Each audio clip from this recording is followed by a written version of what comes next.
Okay, so talked about Christianity, Buddhism, Hinduism.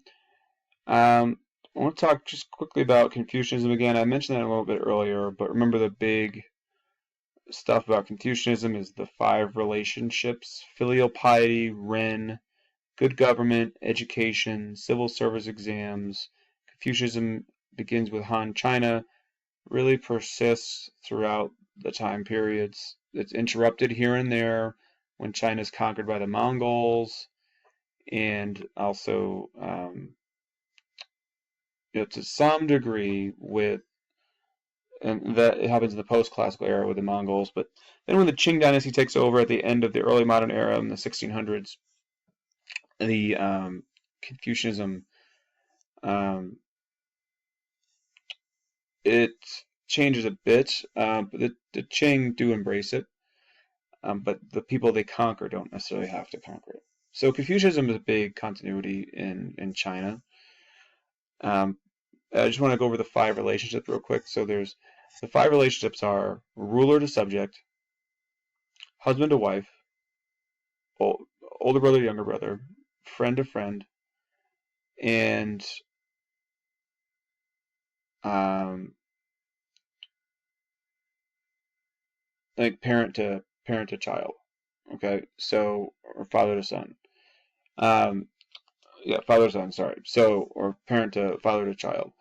In the notice how Confucianism is very patriarchal, but the idea is that again the superior person in that relationship, any of those five relationships, is supposed to act as a moral example for the um, for the inferior person or the weaker person in that relationship. So it's not so in that sense, Confucianism is about not forcing someone to do what you want, but having people want to emulate you because of your good example and your benevolent moral behavior. We talked about filial piety and ancestor veneration and good government and education. Those are all major Confucian values. All right, but Confucianism, Taoism, legalism, remember those are all philosophies. There's no gods. Okay, they're not really religion. The Chinese dynasty system, though, does work, remember, with the mandate of heaven, which is some acknowledgement of like the heavens have chosen this dynasty to rule over China for this period of time. But there's no single gods in Chinese philosophy. Okay. Taoism, remember, we know this is about another response to the period of warring states where people's best idea is to retreat into nature and live at one with nature in the Tao. Essentially, um, the earth, the weather, climate patterns, the kind of the way of nature is what people believe is the kind of the way life kind of is. The only thing that's kind of interesting about Taoism that I'd want to add is that Taoist like landscape paintings are like are kind of like heavily. It's very popular. Like there's landscape art, like pictures of like landscapes of nature. That all kind of starts with Taoist artists, and that's important to know. And then we know about legalism with the Qin dynasty um, already. So Judaism also starts in the Middle East. Um, in this area with the Babylonians and Assyrians, they are that is the early Hebrew people. Early Hebrews, Israelites, Jewish people worship Abraham, Moses, and they are the first monotheistic religion. The Ten Commandments are kind of their like law or guide. What the There's also the holy text. A lot of these religions have, or in philosophies, have a core text or holy book. And the Judaism is the Torah, or now it's part of the Bible. The Torah is actually the Old Testament of the Bible, which is what is considered sacred to Christians. Although Christians value or place a little more value on the New Testament, which is Jesus' life. But Torah, or the Old Testament, is kind of the major text here of the Israelites, the Jews. Okay, and then there's Zoroastrianism. And this is a monotheistic religion in the Persian Empire. Their chief god is Ahura Mazda. Right, so that's the kind of big stuff on the religions. But also to note, religions are very intertwined with the trade networks and the empires. Some empires sponsor religions. Trade networks spread these religions. Right? All these three concepts are very intertwined. Right? So remember, trade networks are responsible for the rise of some empires, and then empires are responsible for promoting trade networks, right? So they kind of all work hand in hand. So they definitely overlap. Okay. So before we move on to the post-classical era, I just want to actually give you a chance again to think about these last few religions. What do they have in common? How are they different? So focus on these three here, similarities and differences, for a couple minutes, and then we're going to move on to the post-classical era. So you can pause this, and then we'll move on. All right, I'm going to go ahead and start the post-classical era here. So I'm a little ahead of myself. So post-classical era, here's what we're talking about. All right. So post-classical era, again, we've got, well, so before I dive in, I'm getting a little overexcited here. So post-classical era, I want to preface this by saying the post-classical era is very, like everything that happens in the post-classical era is an intensification or built off of what happens in the classical era. So there's three major things here going on in the post-classical era. And it's pretty much everything that happened in the classical era intensified. So, major things going on. You see the fall of empires and then the rise of new empires. They're here, we'll talk about them. You have the intensification of trade networks. The existing trade networks, Trans-Saharan, Silk Roads, Indian Ocean, Mediterranean Sea, they all get busier and bigger. All right? And then the other thing that's a little different is major concept here is a boom in technology. All right, mostly from what's coming out of China.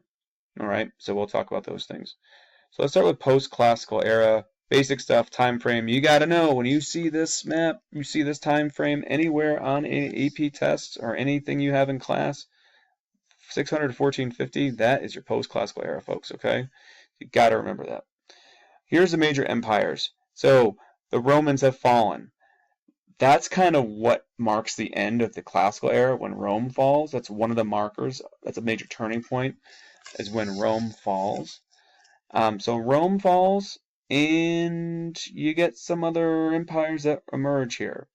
Because it's actually really only Western Rome that falls, and you've got the empire. There's no real replacement for Rome in Western Europe. As you can see, it's just kind of blank in Western Europe here. This is where Rome once was. You see some Viking settlements here in Scandinavia in the northern Europe in this darker orange. Again, this is post-classical era, right? But for a lot of Western Europe, this is all Germanic, Hun, or what Romans would call barbarian rule. So this is the Dark Ages period for Rome, for the most part, right? From like 600 to like 1200-ish. Rome's in the Dark Ages, or this is where there's no powerful empire ruling, there's no strong government, strong leaders, no laws necessarily. This is feudalism, this is decentralized government, this is illiteracy, this is the height of the Pope's power. Pope is the one who has all the authority, he can crown emperors and kings. There's an empire called the Holy Roman Empire in this post-classical time period. It's kind of a misnomer because it's actually not an empire, but it's not Roman either, but that's what it was called. But it was essentially a feudal system held together by the Pope, right? So that's what you see here in Western Europe, all right? The eastern half of the Roman Empire, though, lives on. That is the Byzantine Empire here in the red. So the Byzantine Empire does live on. It's mostly Eastern Europe. It's a lot smaller. The capital city is Constantinople, named after Constantine.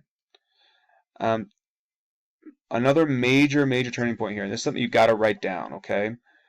So, major turning point that kind of marks the beginning of the post-classical era is, drumroll please, arrival of Islam.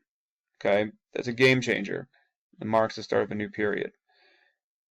Islam, 600 CE, Prophet Muhammad receives his message from the angel Gabriel, from Allah, and it begins the rise of the Islamic religion, but also the Islamic caliphates or the Islamic empires, okay, which is in this purple area here, okay. Later, these Islamic empires expand to take over the Byzantine Empire and moves into Western Europe for a time, okay.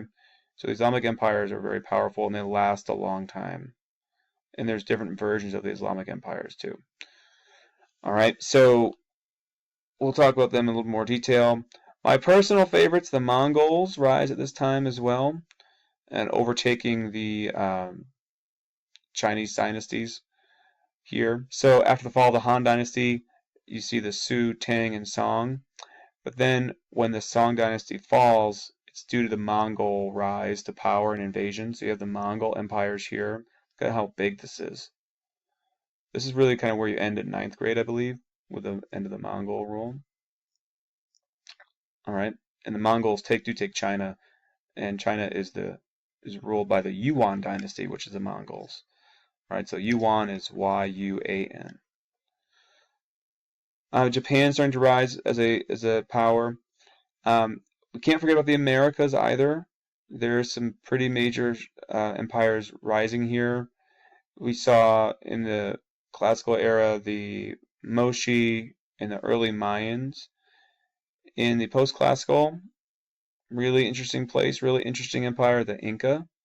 Here, this is Andean South America, which is the Andes Mountains. We're looking at countries like Chile and Peru, and modern-day countries where the Incas ruled, and southern Colombia. Okay, so those are kind of the big empires going on in the post-classical era. Remember, they've emerged after the fall of Rome and the fall of these other classical empires.